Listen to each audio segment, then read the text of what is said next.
Assalamu alaikum everyone. Today we are going to study about second conditional. ये आपकी grade 9 की book का 1.3 है। जैसे कि मैंने प्रीवियस वीडियो में भी आपको सारे कंडीशनल सेंटेंसेस का स्ट्रक्चर सिखाया था और बताया था कि वो किस तरह बनता है। अब हम स्पेसिफिकली सेकंड कंडीशनल को देखेंगे। जैसे कि मैंने पहले भी बताया है कि कंडीशनल सेंटेंसेस दो क्लॉजेस को मिला के बनाया जाता है। एक मेन क्लॉज होता है और एक सबऑर्डिनेटिंग क्लॉज होता है। सबऑर्डिनेटिंग क्लॉज जो है वो इफ क्लॉज होता है और वो मेन क्लॉज को सपोर्ट करता है। सेकंड कंडीशनल में टू टाइप्स की इसमें कॉम्बिनेशन चल रही होती है, यानी कि मॉडल्स जिनको हम कहते हैं शुड, कुड, वुड और माइट, वो मेन क्लॉज में लिखे जाते हैं और सिंपल पास्ट टेंस या पास्ट कॉन्टिन्यूअस टेंस जो है वो हम उसमें लिख रहे होते हैं सबऑर्डिनेटिंग क्लॉज में। अब हमें ये समझना पड़ेगा कि सिंपल पास्ट टेंस तो बहुत इजी है, second form of the verb है, या पास्ट कॉन्टिन्यूअस हेल्पिंग वर्ब के साथ जो है आप वॉज वर्ड लगा के आईएनजी लगा देते हैं। लेकिन शुड, कुड और वुड कैसे देखना है? शुड का जो इस्तेमाल है मैं उर्दू में आपको बता देती हूँ कि शुड जो है वो लाजमन किसी बात को कहने के लिए कहा जाता है। You should do your work, तुम्हें अपना काम करना है। अब इसमें हमें पास्ट टेंस की कॉम्बिनेशन में तब हम यूज करेंगे जब लाजमन किसी बात को एम्फेसाइज कर रहे होंगे। और कुड जो है वो कैन का पास्ट टेंस है। कैन एबिलिटी और आपकी पॉसिबिलिटी और एबिलिटी को शो करने के लिए यूज होता है। I can write English, I can write in English, I can speak in English, I can do this, I can play guitar. तो एबिलिटी शो कर रहा है कि मैं ये कर सकता हूँ, मैं ये काम भी कर सकता हूँ, मैं अंग्रेजी बोल सकता हूँ। अब इसी में हम कुड को देख रहे हैं। कुड जो है वो कैन का पास्ट टेंस, यानी कि पुरानी बात को शो करेगा ये। अगर फर्ज करिए कि आप कहीं जा रहे हैं और घर वाले आपसे कहते हैं बाजार जा रहे हो तो मेरे लिए ये ले आना, और आप उसको जवाब देते हैं I can not bring it because I am short of money. मैं नहीं ला सकता हूँ क्योंकि मेरे पास पैसे नहीं है या मेरे पास पैसे कम हैं। अब अगर आप बाजार से आने के बाद यही बात कहते हैं तो आप कहेंगे आई couldn't bring it because I was short of money. मैं नहीं ला सका मीन्स काम होने के बाद आपने ये बात की, मैं नहीं ला सका इस क्योंकि मेरे पास पैसे नहीं थे। तो आई थिंक सकता और सका जो है आपको कैन और कुड का डिफरेंस यहाँ पे समझ में आ गया होगा। तो काम होने के बाद जब यूज करेंगे तो कुड करेंगे। अब आते हैं हम वुड पे।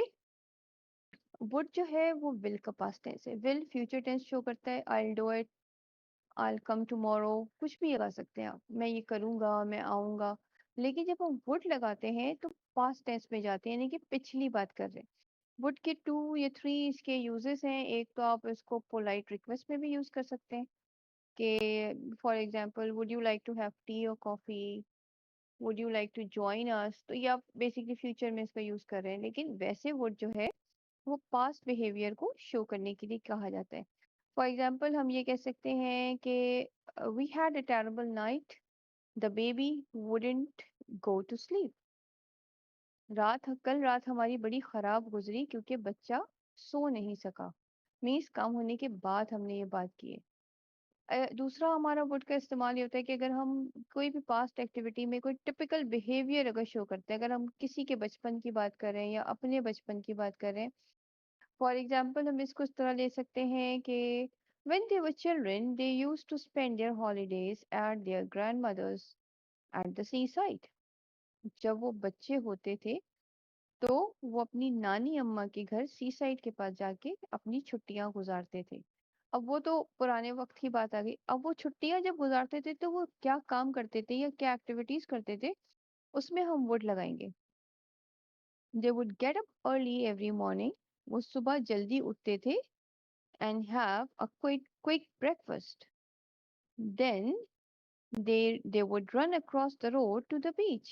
फिर वो भागते हुए रोड को क्रॉस करते हुए बीच पे जाते हैं। यानी कि एक प्रीवियस एक्टिविटी है, तो उस प्रीवियस एक्टिविटी को शो करने के लिए हमने वुड का इस्तेमाल किया है। यानी एक टिपिकल बिहेवियर जो कभी पास्ट में आप करते होंगे उसके लिए भी वुड लगता है। और वैसे ही अगर आप विल के पास्ट टेंस के तौर पे लेते हैं तब भी वुड लगता है। माइट का मतलब, माइट में कोई चेंज नहीं आता, कोई भी कंडीशनल हो, माइट माइट ही रहता है। माइट का मतलब होता है हो सकता है, नहीं, माइट नॉट का मतलब है नहीं हो सकता है। तो बेसिकली शुड, कुड, वुड और माइट जो है वो कर सकता है, कर सका, जा सका, कर पाया, कर पाता, कर लेते, इस तरह के सेंस में होता है। अब मैंने जैसे पहले ही बताया कि सेकंड कंडीशनल एक फर्जी एक इमेजिनरी सिचुएशन को इंडिकेट करता है, इसमें रियलिटी नहीं होती। तो जब रियलिटी नहीं होती तो ऑब्वियस सी बात है काम होने के बाद ही ये सारी बात हो रही है, क्योंकि अगर हम रियलिटी में ये बात करेंगे तो वो काम हम कर सकते हैं, यानी कि कोई भी एक्टिविटी हो चुकी है और उसके बाद हम उसका तस्करा करते हैं तो हम सेकंड कंडीशनल में करते हैं। रोजमर्रा की जिंदगी में भी ये होता है कि अगर आप फॉर एग्जांपल अगर आपने बीकॉम किया है और करने के बाद आपको 2-4 साल बाद ख्याल आता है तो आप ये कहते हैं कि अगर मैं बीबीए कर लेता तो मुझे अच्छी जॉब मिल जाती। मीन्स अब तो वो वक्त है ही नहीं, टाइम निकल चुका है, तो वो सेकंड कंडीशनल में कहा जाएगा। तो सेकंड कंडीशनल का मकसद ही यही है कि टाइम निकल चुका होता है, वक्त गुजर चुका होता है और एक इमेजिनरी सिचुएशन होती है। अब तक आपको काफी क्लियर हो चुका होगा मेरा कॉन्सेप्ट। अब हम आते हैं एक्टिविटी नंबर 1 की तरफ। एक्टिविटी नंबर 1 आपकी जो एक्सरसाइज नंबर 1 बुक में है, ये मैचिंग एक्टिविटी है, इसको हम कंट्रोल प्रैक्टिस भी कहते हैं। इसमें आपने खुद कुछ करना नहीं है, कोई स्ट्रक्चर यूज करना नहीं है, लेकिन इसको आपने सिर्फ और सिर्फ मैच करना है। नंबर 1 देखते हैं। If all people in Pakistan became honest. आप इसकी ग्रामेटिकल स्ट्रक्चर को गौर करिए। बिकेम, अगर पाकिस्तान के तमाम लोग ऑनेस्ट हो जाते, the country would progress very fast. यानी कि नंबर जी से मैच करे तो कंट्री जो है वो बहुत फास्ट प्रोग्रेस कर जाता। मीन्स ना वो ऑनेस्ट हुए और ना कंट्री ने प्रोग्रेस की। एक फर्जी सिचुएशन यहाँ पे है, लेकिन ए को हम जी से मैच करेंगे। नंबर 2 देखते। I could easily get an A grade in the exams if I worked really hard. मुझे आराम से ए ग्रेड मिल जाता अगर मैं वाकई मेहनत करता। मीन्स ना उसको ए ग्रेड मिला और ना उसने मेहनत की। अगेन इमेजिनरी सिचुएशन है। If our driver did not drive so fast we would not be in hospital right now. अगर हमारा ड्राइवर इतना तेज ड्राइव नहीं करता तो आज हम अस्पताल में ना होते। मीन्स काम होने के बाद हम ये बात कर रहे हैं। The tourist will not be lost if they had an updated map of the area.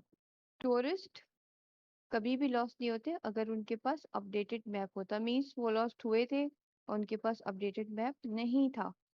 If money grew on sorry number 5, if they had the time they could visit all their friends। अगर उनके पास वक्त होता तो वो अपने सारे दोस्तों से मिल लेते। मीन्स ना वक्त हुआ और ना वो दोस्तों से मिल सके। If money grew on trees everyone would be rich। अगर दरख्तों पे पैसे उगते तो सब रिच हो जाते, लेकिन ना दरख्तों पे पैसे उगते हैं और ना कोई रिच हुआ है। Our school will produce capable leaders if the students and teachers paid due attention। हमारा स्कूल, हमारे यूनिवर्सिटीज, हमारे कॉलेजेस जो है, मतलब जो भी तालीमी इदारे, वो एक केपेबल लीडर्स निकाल सकते थे अगर टीचर और स्टूडेंट दोनों मिलके एक अच्छी तरह से अटेंशन पे करते। मीन्स ऐसा हुआ नहीं है, ये एक फर्जी बात है। Her idea would be accepted if she presented it well. अब ये देखिए, उसका आइडिया एक्सेप्ट हो जाता अगर वो सही से प्रेजेंट करती। मीन्स इन तमाम सेंटेंसेस में आपको एक इमेजिनरी सिचुएशन लग रही है, काम होने के बाद हम वो बात कर रहे हैं और इसमें कोई भी चीज पलट के पीछे नहीं जा सकती। मीन्स वो रियलिटी नहीं हो सकती।